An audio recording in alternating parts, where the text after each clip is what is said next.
नमस्कार साथियों, मेरा नाम है अक्षय और आपका स्वागत है दृष्टि आईएएस की इस नई वीडियो में।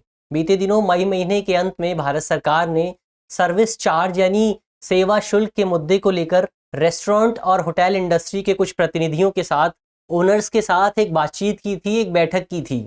अब हाल ही में भारत सरकार की ओर से CCPA यानी सेंट्रल कंज्यूमर प्रोटेक्शन अथॉरिटी ने सर्विस चार्ज के मुद्दे को संबोधित करने के लिए कुछ नए दिशा निर्देश जारी किए हैं। आज इस वीडियो में हम इन्हीं दिशा निर्देशों पर बातचीत करेंगे और इनसे संबंधित तमाम पहलुओं को समझने की कोशिश करेंगे।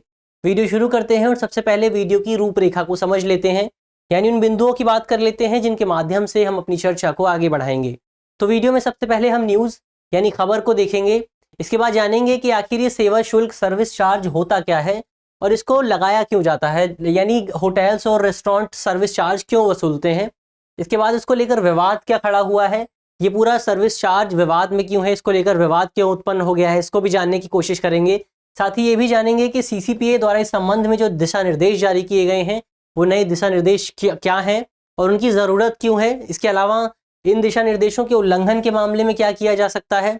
साथ ही इस दिशा निर्देश को जारी करने वाली संस्था यानी CCPA केंद्रीय उपभोक्ता संरक्षण प्राधिकरण के बारे में भी बात करेंगे और अंत में आगे की राह और एक प्रश्न पर भी चर्चा करेंगे। प्रश्न मेंस के स्तर का है और आप 250 शब्दों में इसे लिखने की कोशिश कर सकते हैं। ये जो पूरा विषय है वो सामान्य अध्ययन प्रश्न पत्र 2 से संबंधित है और आप इसे शासन व्यवस्था, सरकारी नीतियां एवं हस्तक्षेप और पारदर्शिता एवं जवाबदेही जैसे खंडों से जोड़कर देख सकते हैं। वीडियो शुरू करते हैं और सबसे पहले आज की खबर देख लेते हैं। आज की जो हमारी न्यूज़ है वो इंडियन एक्सप्रेस के एक्सप्लेन्ड सेक्शन से है। हमारी खबर है the new guidelines against service charge and what you can do if a restaurant adds it to your bill. यानी सर्विस चार्ज को लेकर नई गाइडलाइंस क्या हैं, CCPA के जो नए दिशा निर्देश हैं वो नए दिशा निर्देश क्या हैं, और अगर कोई रेस्टोरेंट आपके बिल में आपके बिल में सर्विस चार्ज को ऐड कर देता है तो आप इस संबंध में क्या कर सकते हैं, संबंध में क्या कदम उठा सकते हैं, इसको लेकर इस पूरी न्यूज़ में, इस पूरे आर्टिकल में बात की गई है। चलिए शुरू करते हैं और सबसे पहले जान लेते हैं कि आखिर ये सर्विस चार्ज सेवा शुल्क होता क्या है। तो सेवा शुल्क को समझने के लिए हमें समझना होगा कि एक सामान्य से रेस्टोरेंट में, एक सामान्य होटल का बिल किस तरह का होता है।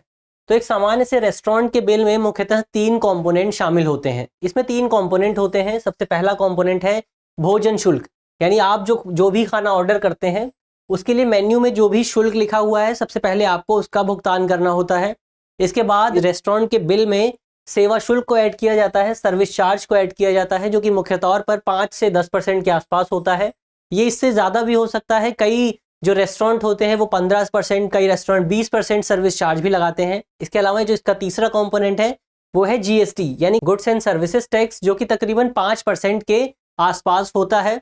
हालांकि अगर जो रेस्टोरेंट है वो किसी होटल के अंदर स्थित है और उस होटल के कमरे का किराया तकरीबन 7500 के आसपास है तो उसमें जो GST लगेगा वो 18% GST लगेगा। और इस GST में IGST यानी integrated goods and services tax और SGST यानी state goods and services tax दोनों ही शामिल हैं। तो ये वो 3 कंपोनेंट हुए जो किसी भी रेस्टोरेंट के बिल में शामिल होते हैं। अब यहाँ 2 कंपोनेंट तो काफ़ी सामान्य हैं। अगर हम भोजन ऑर्डर करेंगे, खाना ऑर्डर करेंगे तो जाहिर तौर पर हमें उसका भुगतान करना पड़ेगा। तो ये काफ़ी सामान्य सा कंपोनेंट है। और तीसरा कंपोनेंट हमारा GST है और ये भी काफ़ी सामान्य सा कंपोनेंट है। लेकिन जो दूसरा कंपोनेंट है यानी सर्विस शुल्क का, वो इसमें कुछ नया है। चलिए सेवा शुल्क को भी जान लेते हैं, सर्विस चार्ज को भी जान लेते हैं। तो सर्विस चार्ज एक प्राथमिक उत्पाद यानी प्राइमरी प्रोडक्ट या किसी सर्विस को खरीदने पर जो भुगतान किया जाता है, इस तरह का शुल्क उस भुगतान पर लगाया जाता है। यानी अगर आप कोई सेवा लेते हैं और उस सेवा के लिए कुछ भुगतान करते हैं, उस सर्विस के लिए कुछ पेमेंट करते हैं, तो उस पेमेंट पर जो भी शुल्क लगाया जाएगा उस शुल्क को सर्विस चार्ज कहा जाता है। इस तरह का शुल्क मुख्य तौर पर आतिथ्य क्षेत्र, आतिथ्य उद्योग और खाद्य एवं पेय उद्योग द्वारा लगाया जाता है, हॉस्पिटैलिटी इंडस्ट्री द्वारा लगाया जाता है।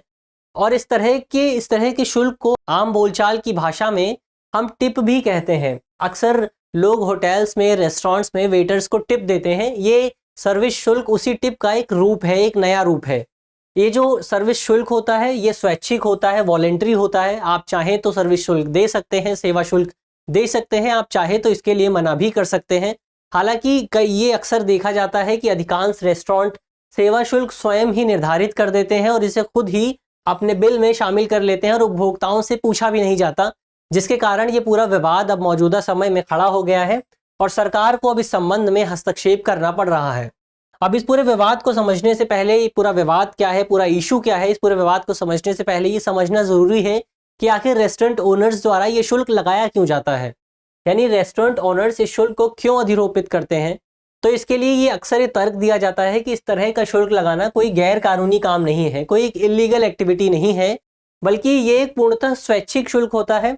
ग्राहक चाहे तो इसको दे सकते हैं, वॉलंटरी रूप से दे सकते हैं, और अगर चाहे तो मना भी कर सकते हैं।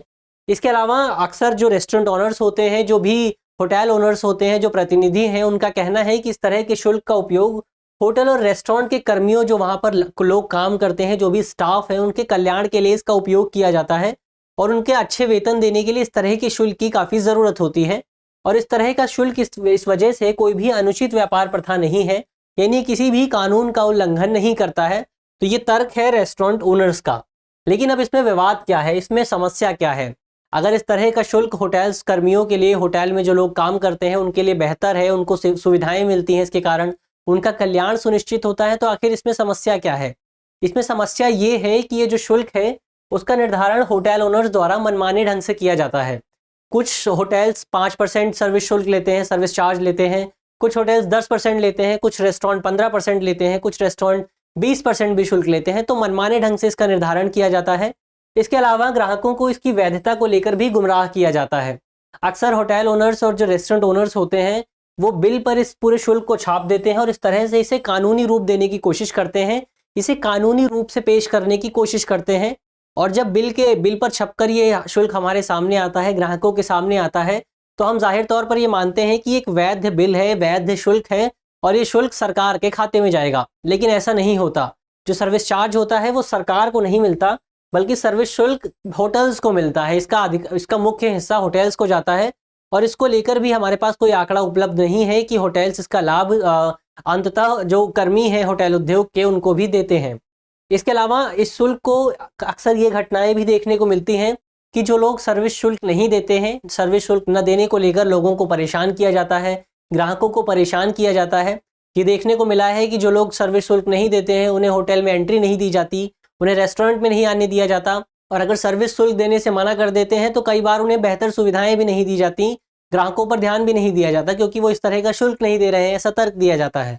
तो ये तो हुई क्या क्या समस्याएं हैं इस पूरे सर्विस शुल्क को लेकर। अब इसी समस्या से निपटने के लिए हाल ही में CCPA यानी सेंट्रल कंज्यूमर प्रोटेक्शन अथॉरिटी यानी केंद्रीय उपभोक्ता संरक्षण प्राधिकरण ने 5 नए दिशा निर्देश जारी किए हैं। क्या है ये दिशा निर्देश? तो इन दिशा निर्देशों में पहला निर्देश ये है कि कोई भी होटल या रेस्टोरेंट बिल में डिफॉल्ट रूप से सेवा शुल्क को शामिल नहीं कर सकता, यानी ऑटोमेटिक रूप से सेवा शुल्क को, सर्विस चार्ज को शामिल नहीं किया जा सकता। और रेस्टोरेंट ओनर्स बिना उपभोक्ताओं की इच्छा जाने, बिना उनसे अनुमति लिए उनके बिल में इस तरह के शुल्क को शामिल नहीं कर सकते हैं।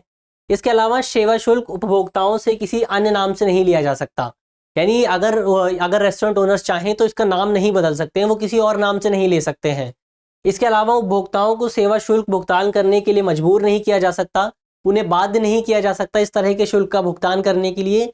और इस तरह का शुल्क पूर्णतः स्वैच्छिक, वॉलंटरी और वैकल्पिक है, ऑप्शनल है। अगर आप चाहें तो भुगतान कर सकते हैं, ना चाहें तो भुगतान करने से मना कर सकते हैं।